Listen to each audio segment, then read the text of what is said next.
देख रहे हो कि मैं चुनाव लड़ूंगी, कई लोग मुझे रोकने की कोशिश भी कर रहे हैं और ये सियासत का हिस्सा होता है। जब मैं पहली बार प्रवक्ता बनी तो हमारे उस समय प्रदेश अध्यक्ष डॉक्टर चंद्रभान थे, वो बाय प्रोफेशन डॉक्टर हैं। तो उन्होंने मुझे ऐसी एक महिला आई आके बोली कि साहब हम महिलाओं का ध्यान नहीं रखते, ये नहीं करते। तो उन्होंने कहा देखो, राजनीति में या कोई ऐसा क्षेत्र जो अपनी इच्छा से चुनते हो, महिला पुरुष का भेद खत्म हो जाता है।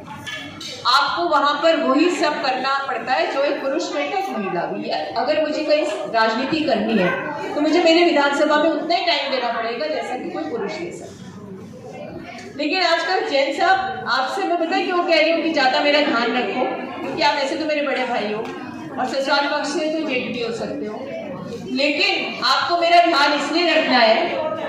बैराटी साहब इस बार आपका भी योगदान चाहिए, गुप्ता साहब आपका भी और आपका भी, और ये महिलाएं तो मेरे साथ देंगी, मुझे पक्का पता है।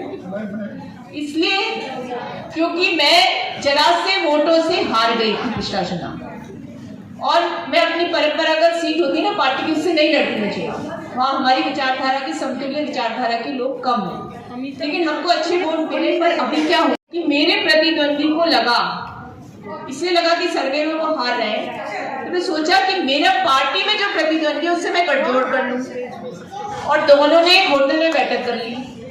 ठीक है, अब मुझे क्या पता दोनों ने कर ली, मैं तो उनके पीछे पीछे थोड़ी चलती हूँ। लेकिन भाई दीवारों के भी कान होते हैं, ऐसे ही थोड़ी किसी ने कहा।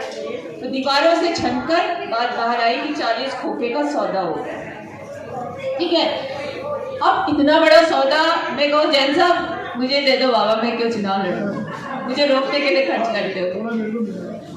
उसका अंदाजा मुझे हो गया कि सचमुच में जब मुझे किसी बहुत वरिष्ठ पुलिस अधिकारी ने फोन किया कि मैडम फलाने क्लब में आपके 2 प्रतिद्वंदी, एक राजनीतिक पार्टी से और एक आपका प्रतिद्वंदी जो विधायक है, दोनों के बीच में गुफ्तगू हुई 1 घंटे तक, और ऐसा लगता है क्या होता है औरतों के लिए कहते हैं कि पेट में हजम नहीं होती, आदमी में तो बिल्कुल ही नहीं होती। दोनों का गठजोड़ हुआ तो शायद एक ने उगल दिया, और ऐसा मुझे लगता है कि जिसने उगला उसने अपनी महिला मित्र के सामने उगला, उसके भी पेट में नहीं पहुंचा और वो बाहर आ गई। बात बाहर आ गई तो मैंने सोचा ये झूठ बोल रहे हैं, लेकिन अभी मुझे कुछ दिनों से पता चला कि जो मेरे हिमायती थे, मेरे प्रशंसक थे, जो 4-5 दिन पहले मुझे बुलाकर सम्मानित करे थे, एक दिन एक जमावड़ा किया एक होटल में और मेरे खिलाफ बोलने लगे। तब मुझे याद आया बंगारू लक्ष्मण का वो बयान, पैसा खुदा तो नहीं, खुदा से कम भी। ठीक है ना। तो जो व्यक्ति मेरी तारीफ कर रहा है वो महिला खड़ी होकर कह रही है स्वभाव की अच्छी नहीं है, घर से भगा देती है, और वो आदमी मेरी बुराई करने लगा। मैं आप महिलाओं को इसलिए बोल रही हूँ कि अब आपको राजनीतिक रूप से परिपक्व हो जाना चाहिए निर्णय लेने के लिए। एक पुरुष कह रहा है मीडिया के आउटलेट पे, ये वो महिला जो मैं घर से भगा देती है, इसका स्वभाव अच्छा नहीं। अरे भले आदमी, तुम भूल गए कि मेरी बच्ची जो 12वीं के बाद कभी घर में नहीं रही, उसका कोई विशेष पर्व होता है तो मैं भाग कर जाती हूँ, चाहे मेरा कितना भी इंपॉर्टेंट कार्यक्रम। मैं अपनी बच्ची को हिमाचल के किसी हिल स्टेशन पे ले गई, पीजीआई चंडीगढ़ में डॉक्टरी कर रही हूँ, 1 दिन के लिए गई, उसको छुट्टी मिली तो तेरा फोन आया मेरे पास कि मेरी पत्नी ने पकौड़े खाते हुए उसका वीडियो वायरल हो गया, मैडम वो सस्पेंड हो गई है।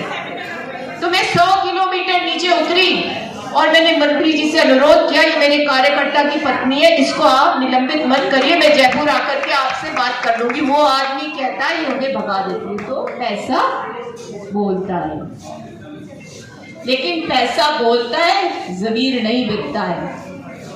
आज मैं अगर पूरे रुतबे के साथ सियासत करती हूँ तो उसका कारण है कि मेरी पार्टी ने मेरी काबिलियत को पहचाना।